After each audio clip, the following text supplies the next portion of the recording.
This is Rajasthan. This is an arid land where brief monsoon rains were washing the soil away. But now they're harvesting extreme amounts of water throughout an entire region and are thriving their way through the long 9-month dry season. We have ample amount of groundwater to see us through 3 consecutive drought years. Here, we get to see the work of a village over 45 years. Monsoon after monsoon, for decades, this water table's recharged. Here we are in Rajasthan, visiting the village of Lapuria and the waterman Lakshman Singh. Lakshman Singh is the son of the former rulers of this area. When he was just a young man, he saw the plight of his village with no water. Even managing 1 year of drought was very difficult for us. There was very few trees. There was only cropping during the rainy season. It was a hard life. Lakshman Singh rallied Lapuria and the entire region to bring about the abundance that we see today. I traveled to Lapuria to meet with Lakshman and his team because I had to find out, how did this incredible project happen? My name is Vishnu Sharma. He's my brother and myself is Jagveer Singh. We have spent the last couple days touring all around the village to see the incredible waterworks, tree planting, abundant agriculture. One thing you should be aware of is that we are here during the dry season. They have not had significant rain since the end of August. And here we are in the beginning of February. So it's been over 5 months since there's been rain. Much of the work that I do uses examples from sloped land. And I get a lot of questions of people saying, what do we do in flatland situations? Here, we actually have flatland design. We have large-scale watershed restoration, large-scale groundwater recharge with a series of hydrologically interconnected villages here in this flat terrain. We're actually here at the neighboring village, Gagradu village. This is their water collection, and this pond that we're looking at right here, when this overflows, it actually connects through a channel 4 kilometers and goes all the way to the village of Lapuria. So these villages here, they have interconnected their water systems. They spill one to the next. So we see a landscape-wide system of water management with the goal of maximum percolation to build the water table, storage for irrigation, and also storage for wildlife and storage for livestock. The average rainfall for this area is ranging from 350 to 400 millimeters of rain. We dug this place up. We work with about 100 people, all residents of this village and the neighboring villages. If we were to calculate the number of person days that were utilized in digging this place up, it would tantamount to 10,000 person days. They made a diversion channel which collects rain runoff from a wide area. The water flows into a series of ponds in the center of the village, which fill up and then overflow from one to the next. In Lapuria, they developed a unique system for infiltrating stormwater runoff in the flat terrain called the Chauka system. In the Chauka system, they excavated a series of pits and used that soil to build up berms to make these compartments. The compartments are flooded by stormwater runoff, and the water is held back by the bund and fills the compartment completely. The water then seeps into the ground to recharge the aquifer. Once the water soaks in, it leaves the soil surface moist in a pattern like we see here.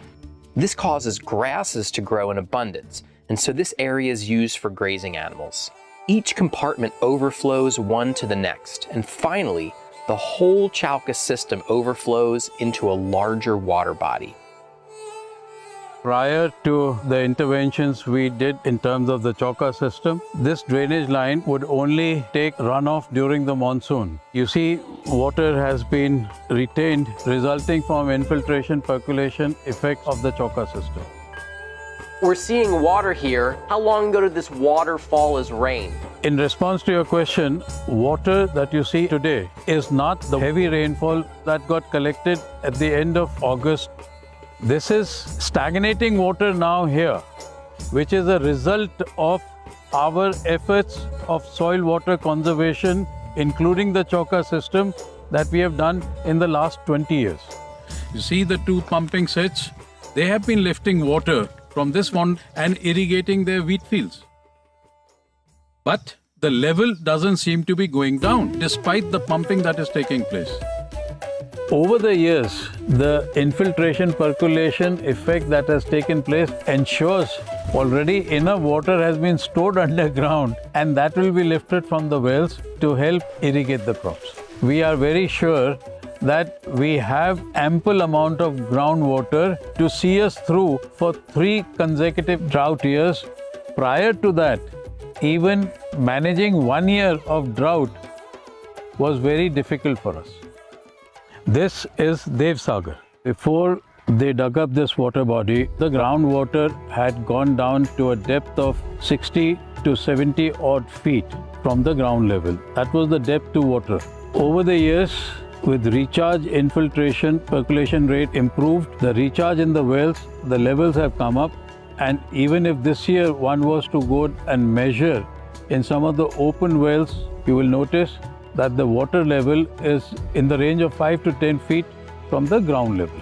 During the monsoon, these open dug wells are almost at the level where it's about to spill over from its parapet, which means you can just bend a little from your waist, you put your 2 hands there and lift the water and drink it.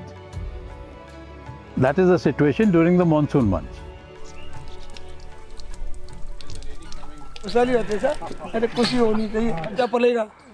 He says, good water, plenty of water in our open well helps to agriculture and increase in agriculture productivity. And when there is good agriculture, definitely we prosper. As you step out from the immediate settlement in any direction, we have a lot of agriculture. At this time of the season, we have 3 major crops right now: the mustard, the gram, and also the wheat crop. The agriculture today is enough to support the families and residents of this village. There is no shortage. Only a portion of their fields are irrigated with groundwater. The rest are rain-fed only, but they've built tree-lined bunds separating the fields, and these bunds end up serving as water collection structures and cause the fields to be temporarily flooded during the monsoon rains, soaking the soils and feeding the crops. 40 years ago, you could see some of the neighboring villages because there were so less trees in our area. Now you cannot see the neighboring villages. Most of these trees were planted in these last 40 years. Our efforts have yielded some change in the local weather conditions and the climate. It is no longer that hot as it used to be some 40 years ago, because now with the tree cover in our area, it helps to bring down the temperature. Our village is one of the most green village in this whole area, and you see the greenery is a result of the efforts that were put in by the village community. The population of Lapuria is about 3,000 people, and the area of the village is 1,500 hectares. So 5 years ago, I came and I toured this village, and I have seen visible changes. First off, I've seen new houses popping up. It's really a visible sign of the prosperity of this village. How could they not have increasing prosperity when in a dry area like this, they have stable and increasing water tables, and they put in the infrastructure for large-scale irrigation?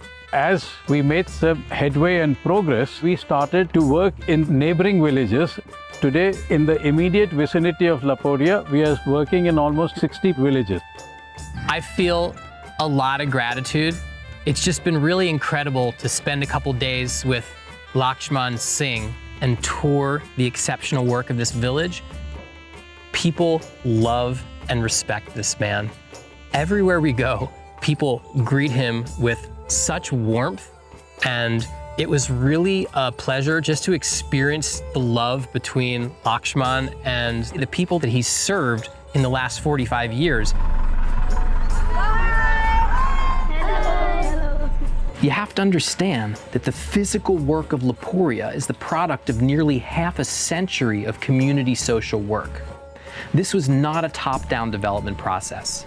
It was, and still is, a participatory process that has bonded the villagers deeply in the collective health of their village and their region. I'm just really thankful that I get the opportunity to help to tell the story of the transformation. If you can do this here, where can't you do this? Are you ready to transform deserts, create lush backyards, and feed communities? In my almost 30 years as a permaculture designer traveling the world, I've put everything I learned into Oregon State University's online permaculture design course, or PDC. The PDC and PDC Pro are the ultimate ways to begin mastering permaculture. Me and my team guide you through over 20 assignments with more than 100 hours of top quality video lectures and resources, all focused on developing your own property or project throughout the course. You'll get personalized feedback from a dedicated instructor in a small group setting. People are always asking me, how can I be part of the solution? This is your starting point. Check the link below for upcoming courses and join us in creating a better world for everyone. See you in class.